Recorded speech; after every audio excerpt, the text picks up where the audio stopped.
네, 시청자 여러분 안녕하세요. 주식상담 전화, 주상전화 오늘도 힘차게 출발해 보도록 하겠습니다. 여러분들의 영의정 아나운서 권재은, 아나운서 김세영입니다. 네, 오늘도 종목 고민 있는 시청자분들 굉장히 많으실 것 같습니다. 저희 아래 나가고 있는 다양한 채널 통해서 함께 하실 수 있고요. 또 유튜브 채널로도 소통하실 수 있습니다. 유튜브에 매일경제TV 검색하셔서 들어오시면 저희랑 또 소통하실 수 있으니까요. 많은 참여 부탁드리도록 하겠습니다. 네, 오늘도 시장이 빠졌습니다. 양대 지수 모두 하락으로 마감했는데요. 네.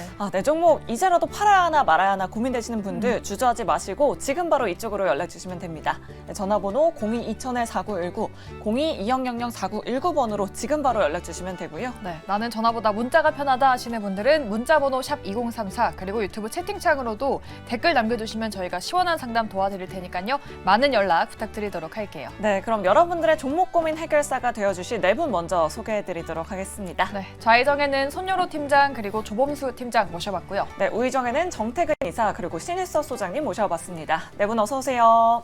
안녕하십니까.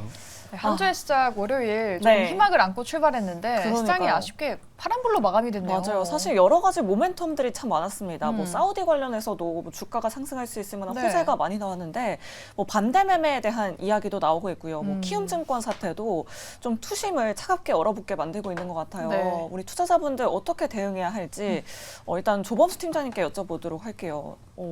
오늘 시장 너무 많이 빠졌고 좀 이제 투자에 선뜻 나서야 하나 이런 의문을 갖는 투자자분들도 굉장히 많으실 것 같아요. 어떻게 보고 계세요? 근데 확실히 지금 시장 속에서 악재만 횡행한 시장이다 보니까 네. 바닥을 잡는다는 게 솔직히 이제 신의 예측일 수준까지 아닌가.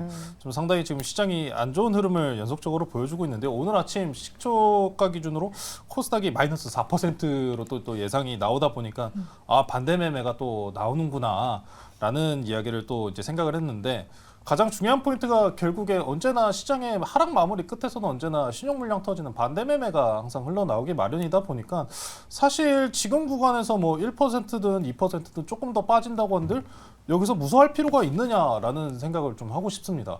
시장의 많은 참여자분들께서 지금 결국에 이스라엘 하마스 이야기를 하면서 중동 전쟁이 또 5차까지 번지면서 이게 또 이제 유가 관련 뭐 공급망 이슈까지 하면서 시장 더 빠지는 거 아니냐라는 이야기들을 하시는데 사실 화면 보시면은 시장이 그렇게 걱정하는 것만큼 유가가 가파르게 올라가는 수준도 아닙니다. 지금 현재 87불이고요. 아마 가장 연관이 강하게 포함되어 있는 천연가스 같은 경우에도 전쟁 발발 어느 정도 사태가 발발한 이후에 일단 조정세를 또 안정적으로 취하고 있는 모습입니다.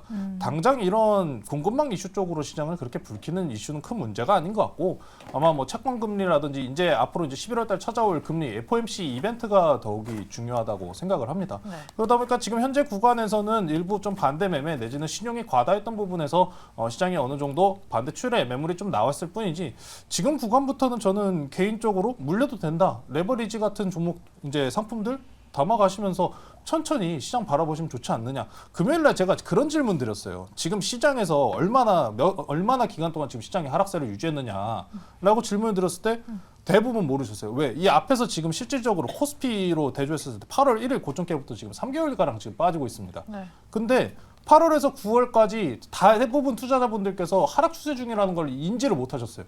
왜? 올라가는 종목, 뭐 HBM 관련주, 르니, 뷰노, 아니면 AI 로봇까지 여러 가지 이제 테마주들 이제 돌다 보니까 전혀 생각이 없었어요. 이전처럼 계속해서 상승 올라가겠지 않은 장이 찾아오다가 이제 와가지고 악재가 딱 나왔다고 이제 여기 와서 숏 잡아야 됩니다. 하방 포지션으로 진입해야 됩니다 하면서 오늘 개인 투자자분들께서 매수세를 한번 보실게요. 오늘 대량 매수상이 인버스 잡힙니다. 같이 공포에 탑승을 하시는 것보다 우리가 평소 쇼핑을 하면서도 옷도 할인하는 거 사고 뭐 휴대폰이든 할인하는 거 사잖아요. 주식은 왜 할인할 때 안 사십니까? 지금 사시면 됩니다.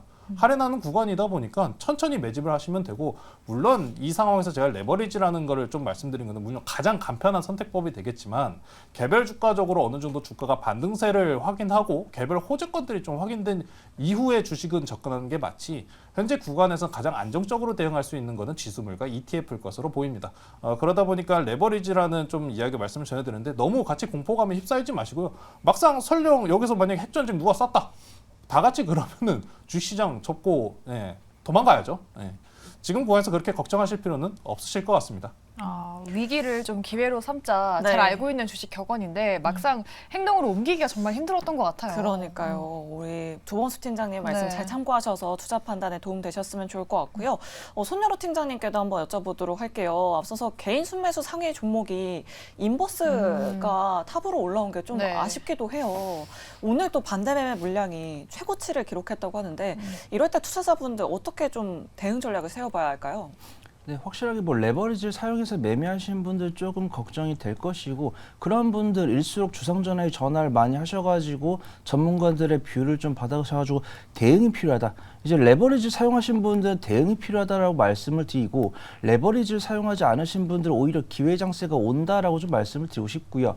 자세한 매크로 변수에 대해서는 조범수 팀장님께서 말씀해 주셨지만 저는 지금 저번 주 금요일부터 꾸준하게 시장에 바닥 시그널이 다가오고 있다라고 말씀드렸고 일단 아까 전에 코스닥이 시작할 때 마이너스 4% 시작한 부분 그 다음에 저도 이제 코스피랑 코스닥 뭐 옵션 수급 이런 걸 보면은 이제 개인 투자분들이 오후장에 매도세가 나왔습니다. 그래서 보통 이제 지수랑 수급 동향을 보고 어떤 투자가가 시장을 이끌어가는가 이런 것들을 체크할 수가 있는데 코스닥 같은 경우는 시장을 개인 투자자에 눌렀습니다. 그래서 반대 매매를 저번 주 목요일과 금요일에 당하셨지만 추가적으로 반대 매매를 당할까 봐 그런 겁이 나는 물량이 오후장에 나오는 모습을 보여주었고 코스피 같은 경우는 기관의 저가 매수가 들어왔습니다.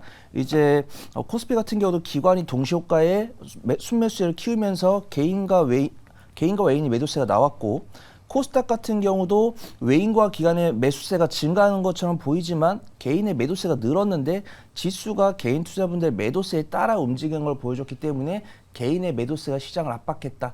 근데 이런 부분들은 제가 저번 주부터 말씀드렸죠. 제가 시장의 반등의 서막이 나올 수 있는 트리거를 3가지를 보고 있다.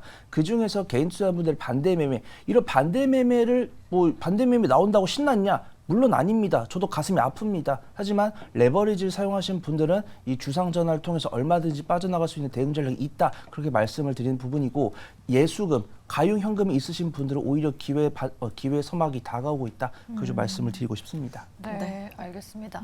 이런 쪽 안에서 우리가 어떤 섹터를 들여다봐야 될까 하고 네. 보니까 최근에 좀 제약바이오 섹터에 뭔가 이슈가 많이 나오는 것 같아요. 맞아요. 아무래도 유한양행 발로 좀 부진했던 투심이 살아남을지 조금 고민이신 것 같은데 일단은 뭐 제약바이오 학회도 있고 또 셀트리온의 합병 이슈까지 있잖아요. 네. 과연 제약바이오 섹터가 좀 반등을 해줄 수 있을지 신 소장님께 한번 여쭤보도록 할게요. 소장님은 제약바이오가 좀 투자 심리가 다시 살아날 수 있을 거다라고 보실까요? 어떻게 보세요? 제약바이오가 근데 지금 살아나기가 어렵죠. 아. 지금 일단 뭐 5시 35분에 조병철 교수님이 발표하는 거 있긴 한데 지금 렉나자 단독군이 발표가 안 돼서 그거에 대해서 기대를 하고 있지만 이미 임상 3상 결과 탑라인이 공개가 되어 있잖아요. 렉나자 단독으로는 타그리소 병형을 이길 수가 없어요. 그렇기 때문에 지금 그 타그리소랑 그 화학 독성항암제 병용요법으로 지금 개선된 기간보다 지금 리브리란트랑 렉나자 병용요법이 덜 나왔거든요. 그러니까 병용끼리 붙었는데도 덜 나왔는데 렉나자 단독군에서 어떤 역전될 부분은 없다고 보여지고요. 전체 생존 기간도 마찬가지죠. 20% 정도 리브리란트랑 렉나자랑 그 병용요법이 이 타그리소 단독보다 20% 정도 좋게 나왔지만 렉나자 단독군은 그거보다 못하니까 그런 부분에서 유한양에도 결국에는 그 고점 부분이 이번 연도 고점이 될 가능성이 크고 지금 얼마 안 남았기 때문에 그게 전통제약사 쪽에서 이제 오픈 이노베이션을 통해 가지고 오스코텍의 자회사 제노스코에서 물질을 받아다가 성공을 한 거잖아요. 어쨌든 간에 지금 이 그 에스모에서 이 부분에 대해서 나오기 전에 그러니까 두산 로보틱스 상장되기 전에랑 약간 비슷하죠. 두산 로보틱스 상장되기 전에 마구 로봇 AI가 달려가다가 딱 그게 터지고 나니까 그냥 재료 소멸로 떨어진 것처럼 유한양에도 지금 약간 그런 물론 초장기적으로 본다면 계속 올랐습니다. 네. 하지만 초장기적인 얘기를 맨날 데일리에서 할 수는 없는 것이고 어쨌든 오픈 이노베이션이 성공을 거둬서 그런 유한양의 사례가 나왔다는 것은 아주 뭐 눈여겨볼 부분이죠. 한미약품이 예전에 올리타를 만들었다가 스스로 철회를 했는데 그 대상이 그 적이 아스트라제네카의 타그리소였어요. 그러니까 유한양이 그 복수를 해준다는 그런 의미는 있는데 이미 재료가 소멸된 것 같고요. 그 다음에 이제 바이오 쪽에서 맨 땅에서 헤딩해서 큰 셀트리온. 셀트리온은 결과적으로 결국에는 유플라이마 그 부분인데 그런 게 있습니다. 셀트리온이 바이오시밀러에서 맨 땅에서 완전 신화를 만들었는데 그 당시에 셀트리온의 첫 번째 바이오시밀러가 뭐예요? 얀센의 레미케이드를 복제한 램시마였잖아요. 근데 그 램시마는 가격이 오리지널에 대비해가지고 할인폭이 20% 정도였어요. 근데 지금 휴미라의 복제약이 나온 거, 휴미라가 물론 9년 연속 세계 의약품 매출 순위 1위에 올랐거든요. 그러니까 시장이 제일 큰데 문제는 그거죠. 지금 삼성 바이오에피스에서 휴미라 오리지널에 대비해서 몇 프로 할인된 거 내놨냐면은 85%예요. 그리고 1월 달에 맨 처음 나온 게 암젠의 암제비타거든요. 걔네가 55% 할인폭으로 나왔어요. 그러니까 이게 무슨 얘기냐면 셀트리온이 그 바이오시밀러 아무것도 없을 때 초기에는 오리지널 약값에 대비해서 20% 정도 할인폭이니까 꽤 괜찮은 마진을 남기고 바이오시밀러를 선점을 했죠. 퍼스트 무버로. 근데 지금은 너무 많은 기업들이 뛰어들다 보니까 할인폭이 저렇게 나와버리니 85% 65%를 깠는데 지금 이 셀트리온 같은 경우에 7월 달에 나왔단 말이에요. 그러면은 후발로 나왔는데 그 앞에 있는 애들이 55%에서 85%를 깠는데 여기서 그러면은 갑자기 5% 할인해서 옛날처럼 팔 수가 없는 거죠. 그러니까 그런 부분이 있다는 겁니다. 뭐 셀트리온 헬스케어 주주분들은 코스피로 이전해가지고 좋을 거예요. 그 부분은.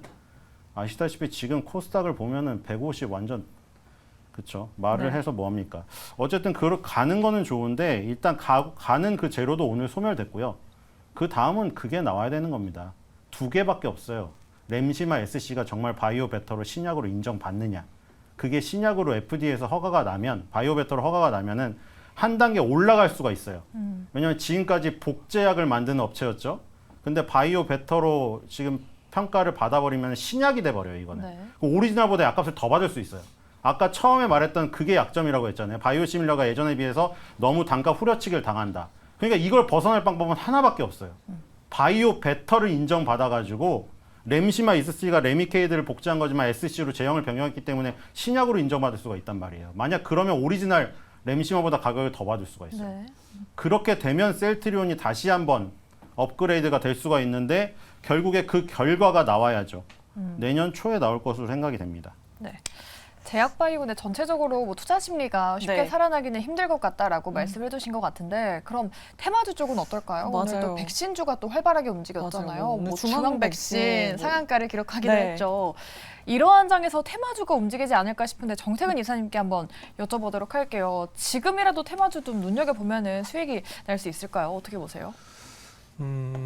그거는 일단은 시장 상황이 좌지우지하겠죠. 오늘 아침적 출발할 때 물론 이 백신 관련주란지 그리고 이 소바이러스 지금 자막이 나오죠. 네. 럼피스킨병 발음하기도 쉽지가 않은데 예.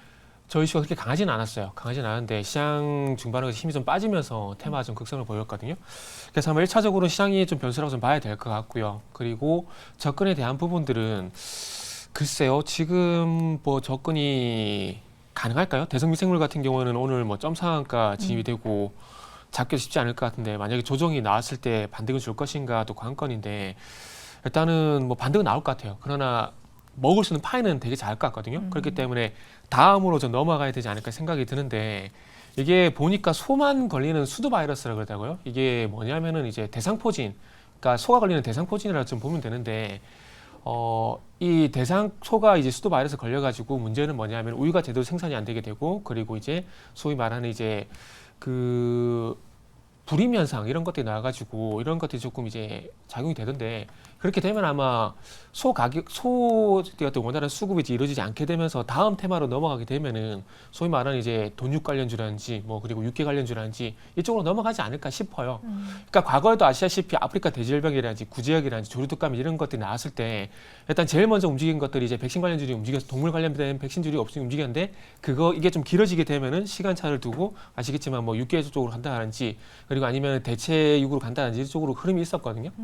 그래서 아마 이 수두 바이러스 같은 경우도 빠른 시일에 잡히진 않을 거예요. 그렇게 본다라면은 일단 단기간에 한 60% 이상의 수익성은 나왔기 때문에 나머지 40%에 자신이 있다면 들어가는 건 말이지 않습니다. 그러나 이게 자신이 없다라면은 과거에 이런 동물 관련 바이러스가 발생이 됐을 때 어떤 식으로 전개가 되는지를 확인해 보시고 방금 말씀드린 뭐 동육 관련주가 됐던 뭐 육계 관련주가 됐던 그쪽으로 이어질 가능성이 높기 때문에 일단은 접근을 하시되 다음 쪽으로 갈 만한 테마 쪽으로 일단 먼저 리스트업을 하시는 게 저는 개인적으로 그게 더 낫지 않을까 생각이 들어요. 그리고 뭐 시장 분위기가 오늘 좋아질지 내일 좋아질지 그거는 뭐 지켜봐야 알 수가 있겠지만 만약 시장 분위기가 좋아지게 된다라면은 또 대형주 쪽으로 이제 시세가 갈 수가 있기 때문에 솔직히 말씀드리면 조금 조심스럽다라고 말씀드린 게 정답인 것 같습니다. 네, 조금은 테마성이 짙은 종목이니만큼 주의할 필요가 있다라고 이렇게 정리해 보면 좋을 것 같습니다.